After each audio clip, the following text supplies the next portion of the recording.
Yeah, sitting right please here. do. They look amazing. I don't know Each if that's one's a good different. one. Sometimes I do the. It's all about perspective. Some of them are better. This one's. Pat, pick one after okay. this. Patrick's. Oh yeah. Here Okay. we'll go. Well, so Yeah. this I think is a decent one. So this is like the sun that would be inside the Earth. When you just see the cover, you think, okay, it's a sun or something. But then this might give the impression it's sort of inside of a sphere itself. And the lyrics are sort of about that, although they're kind of weird and confusing. So I started doing the paint. I figured out that was not as difficult as I thought it was going to be. And then I thought, well, what am I going to put on the inside? And then I thought, well, I could try to write the lyrics. And so I did a couple of lyrics, and it all seemed to fit nicely. And so then I just kind of, well, part of me was very sad, because then I realized this is probably what I should put there, and it's going to take freaking forever to do it. I remember seeing that. Yeah, that's got the splotchy stuff around That's this a good one, one. I think. So tiny. So I wanted to do the lyrics Megan? for all 200, and then we're getting the everybody who played on it to write their names and sign them. That's cool. Who wrote everything? The three of you wrote it? Well, Chris got. I gave Chris credit. There's only 3 songs on the album. Yeah. Because they're long songs, most of them. And I gave Chris and I basically co-wrote Reverse Celerity, which is the longest song, and then Patrick and I sort of co-wrote Ulterior, which is one of the shorter songs, it's only 15 minutes.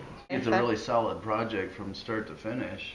You know, I mean, I think the people that do get it, the enthusiasts that like the music and like, you know, art in itself, because it's not just a record, it's a piece of art, you know, from top to bottom. And I think that's going to really make people enjoy it. You know, they get to read all the lyrics, they get to look at this unique picture. Everything's unique. Yeah. I mean, I know that whenever someone visits me and we're standing next to a CD player talking about music and all my stuff is there, I tend to say, hey, look what I just got, about, you know, some interesting box set or some little thing that was autographed or something, because those are just interesting things to see. So, in my opinion, this release, I mean, if you forget about the music, whatever thing is music, the physical product itself kind of like takes the cake as far as like ridiculous over-the-top packaging that you want to show off to people and say, can you believe that some people actually made this? Yeah. So, Yeah. in that regard, it's maintaining the delusions of grandeur that gave us our name.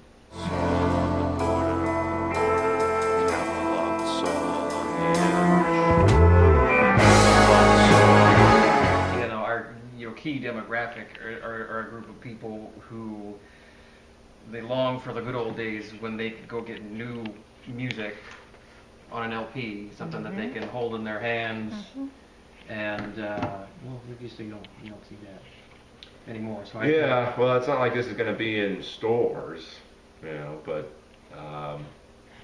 You're right. it'll at least still It's be like an experience that doesn't exist anywhere. yeah. And I think it's kind of nifty that it's although this is the second time I use the word nifty, I gotta be careful about that, but it's kind of Fix it in interesting. post. It's nice that each sleeve is really different. I mean, they've got the same themes and everything, but I mean, they're totally unique. That both on the outside, the cover, and the lyrics on the inside, and all that. I actually thought about making each individual record a slightly different mix, but the way they make records, they just made that ridiculous. You could conceivably do that with a CD. People could maybe contact you and say, I'd like a cello-centric version of the recordings. You know, and be able to just say, look, That is. I did actually. The last time I listened to the album, which was a little while ago, I actually kind of regretted not having the cello louder in a few spots. I'm Always sorry. the problem. Yeah. But that kind of thing always happens after the fact. I have to say, Mother of coming into this and knowing all these years that this was the intent to do a release like this, to see it finally is amazing. I mean, just it's mind-boggling, that row of albums And that's only like half. That's Yeah, that's crazy. mind-boggling. All different, you know, as you can All see. different. Mhm. So, really cool.